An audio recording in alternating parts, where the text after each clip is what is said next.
Hello,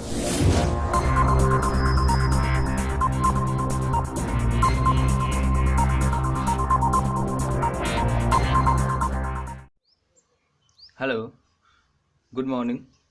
मैं दीपक कुमार आप सभी का स्वागत करता हूं अपने YouTube channel supreme study point में। दोस्तों, जैसा कि आप लोगों को इन्फॉर्मेशन दिया गया था हमारे चैनल पर कि मैथ जो स्टार्ट हो रहा है वो 0 लेवल से स्टार्ट हो रहा है। 0 लेवल से पूरा मैथ आप लोगों को प्रत्येक चैप्टर को पढ़ाया जाएगा।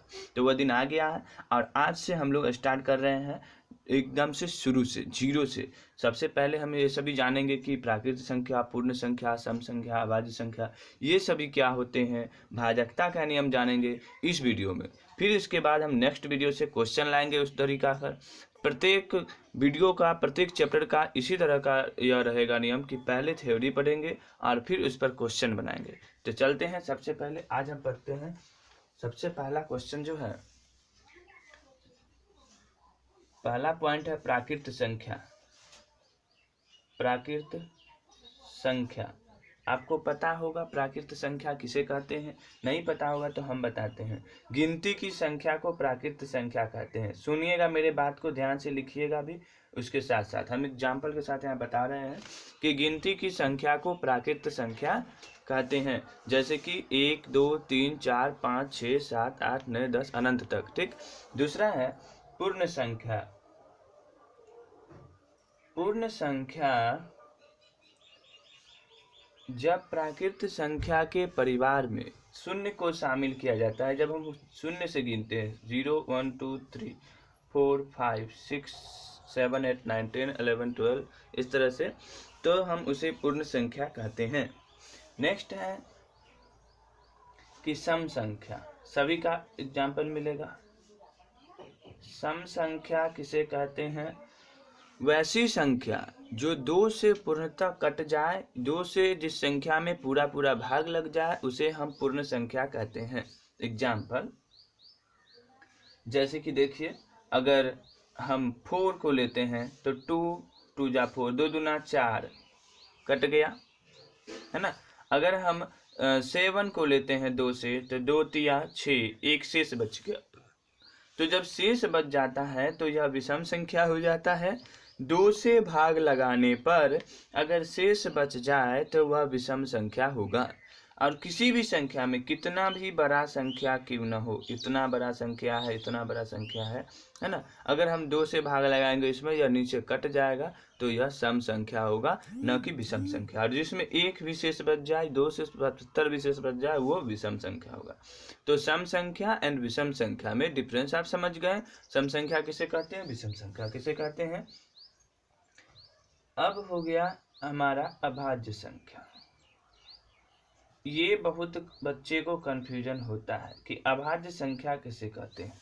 और एक जानकारी के लिए बता दें कि अगर आप जनरल कंपटीशन का स्टूडेंट है या फिर 11 12 10th का स्टूडेंट है, यानी कि आप मैथ सीखना चाहते हैं, किसी भी क्लास के हो, तो इस वीडियो को अच्छे से देखिए और हमारे चैनल पर जितने भी वीडियो आएंगे उस सभी को देखिए, ठीक ना। क्योंकि हम 0 लेवल से प्रत्येक चैप्टर को टच करेंगे। जो आपके 12th में नहीं है उसको भी टच करेंगे, जो आपके 12th में वो सारा चैप्टर होगा कवर। कंपटीशन वाले के लिए बहुत ही ज़्यादा फायदे की बात है कि उनका टोटल चैप्टर कवर कराने जा रहे हैं।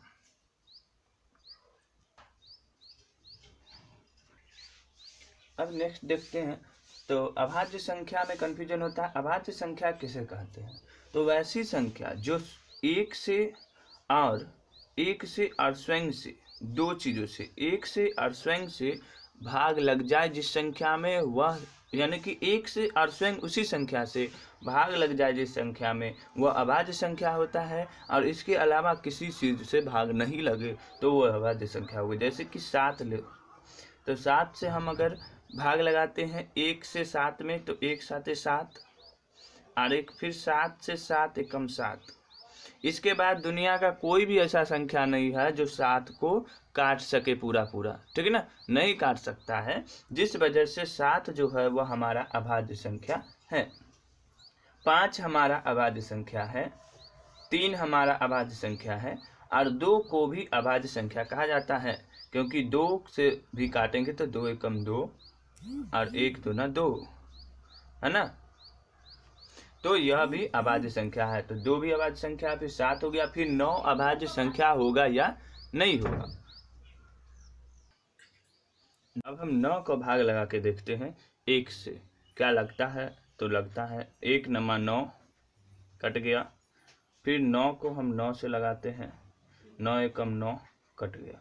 क्या 9 को और कोई ऐसी संख्या नहीं है जो कि इसको अच्छी पूरी काट दे? तो है, एक संख्या यह है 3, है ना, 3 3 जा 9, 3 3 9 कट गया ना, तो यह अभाज्य संख्या नहीं होगा, यह भाज्य संख्या होगा, क्योंकि इसको एक और स्वयं के अलावा भी एक ऐसी संख्या है जो काट रही है ना, इसको पूरी विभाजित कर रही है, तो यह भाज्य संख्या हो गया। तो यह क्या हो गया? 9 भाज्य संख्या होगा। इसी तरह 4 भी भाज्य संख्या हो जाएगा, 6 भी भाज्य संख्या हो जाएगा, 8 भी भाज्य संख्या हो जाएगा, 10 भी भाज्य संख्या हो जाएगा। तो सम संख्या और भाज्य संख्या में बहुत अंतर है। ये नहीं कह सकते हैं कि जिसमें 2 से पूरा भाग लग जाए वही अभाज्य संख्या भी है, वही सम संख्या। दोनों में बहुत अंतर है। अभाज्य संख्या विषम संख्या में भी बहुत अंतर है। अब हम नेक्स्ट बात कर लेते हैं, वो है सम संख्या। सॉरी, यो हम बात करते हैं स्थानीय मान के बारे में। स्थानीय मान, स्थानीय मान किसे कहते हैं? तो स्थानीय मान जो होता है वो अंकों का स्थान बताता है। अंकों का क्या बताता है? स्थान बताता है। जबकि जातीय मान जो होता है,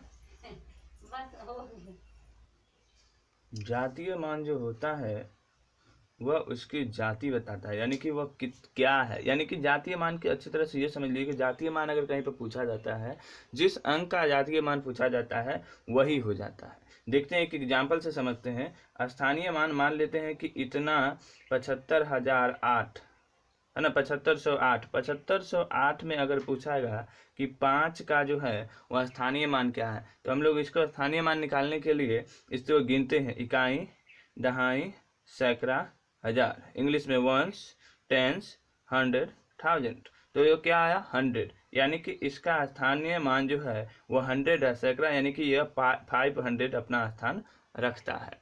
अगर यहीं पर अगर 5 का जातीय मान पूछ देगा तो जातीय मान 5 ही होगा। दूसरा एग्जाम्पल, अगर यहाँ से हमको 8 का स्थानीय मान पूछता है तो इकाई, दहाई, सैकड़ा, हजार, 10,000, ये क्या हो गया? 10,000, यानी कि 80,000 हो गया। ठीक। अगर इसका पूछेगा जातीय मान तो जातीय मान 8 होगा।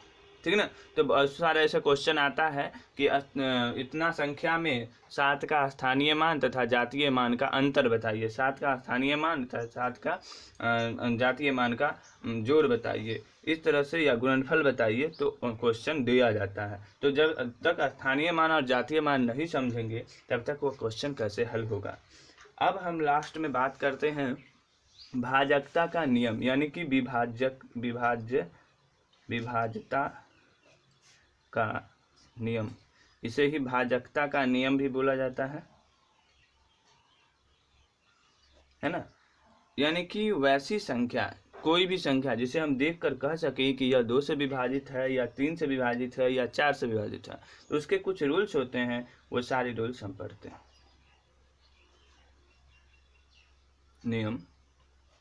नियम हम 2 से बताते हैं। 2 के भाग लगाने के लिए 2 से हम कैसे पहचानेंगे कि यह पूर्ण रूपेण कट रहा है? तो जब 2 से भाग लगाना हो तो अगर 2 से भाग लगाना हो तो लास्ट में देखेंगे उस संख्या के लास्ट में 0, 2, 4, 6 या 8 है या नहीं। अगर किसी भी संख्या के बड़े से बड़ी हो या छोटी से छोटी, लास्ट में ये में से किसी भी संख्या हो तो वह संख्या 2 से पूर्णतः विभाजित होगी। एग्जाम्पल देख के चलते हैं साथ साथ। यह एक हम संख्या लेते हैं, इसके लास्ट में 8 है जो कि 2 से रूल्स में है। तो 2 से हम भाग लेते हैं तो 2 दूना 4, 5 उतर गया, 2 दूना 4, 1 उतर गया, फिर 8 उतर गया, 2 नमा 18। आप देखकर कह सकते हैं, इसके आगे कुछ भी है आपको इससे मतलब नहीं है। लास्ट में अगर इसमें से कोई भी है तो आप यह कह सकते हैं कि यह 2 से पूर्णतः विभाजित होगा, 2 से इसमें पूरा भाग लग जाएगा।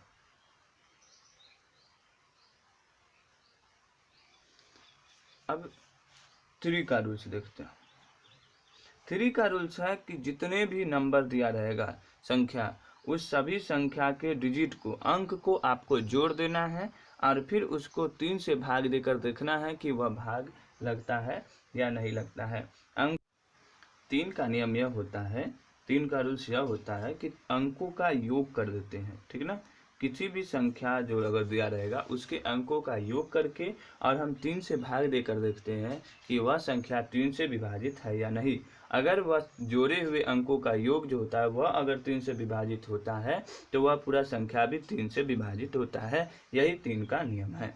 तो एक एग्जाम्पल देकर देखते हैं। यही 458 कर लेते हैं।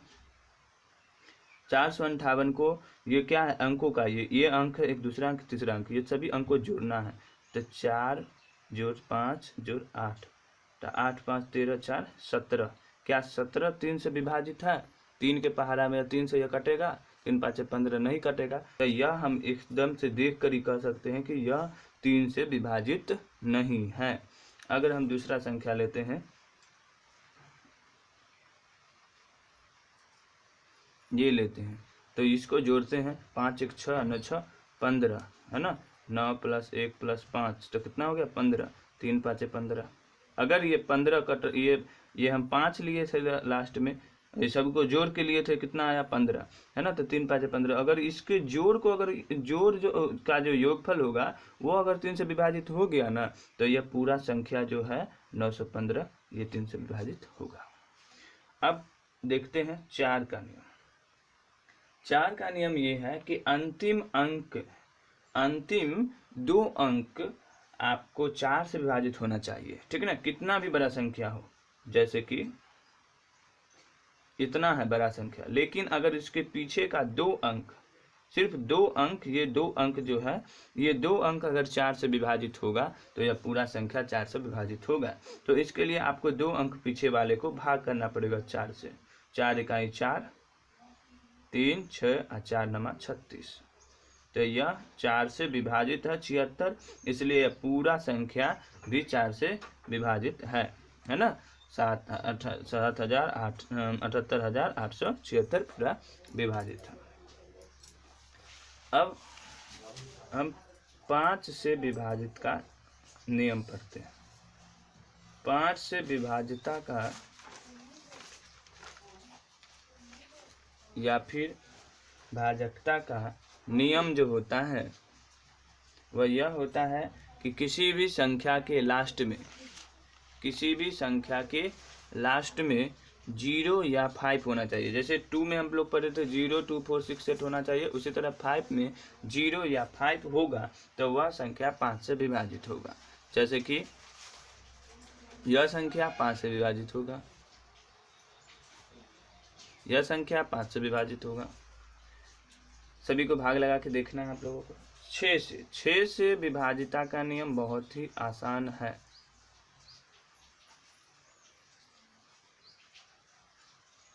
ठीक है ना। 6 से वही संख्या विभाजित होगा जो 2 और 3 से विभाजित होगा, दोनों से, 2 भी से भी और 3 से भी। ऐसा ना हो कि सिर्फ 3 से या सिर्फ 2 से, तो वह संख्या 6 से विभाजित नहीं होगा। संख्या तभी 6 से विभाजित होगा जब 2 और 3 दोनों से विभाजित होगा। एग्जाम्पल एक 48 लेते हैं, इसको हम 2 से भाग लगाते हैं, तो 2 दूना 4, 2 चौके 8। क्या यह 2 से विभाजित है? अब इसी संख्या को हम 3 से विभाजित करके देखते हैं, तो 3 इकाई 3, 3 1 से बच गया 8, 3 छके 18। तो यह संख्या 3 से भी विभाजित है और 2 से भी विभाजित है, इसलिए यह संख्या 6 से भी विभाजित, यानी कि 48 6 से भी विभाजित होगा। अब हम देखते हैं 8 से विभाजिता का नियम।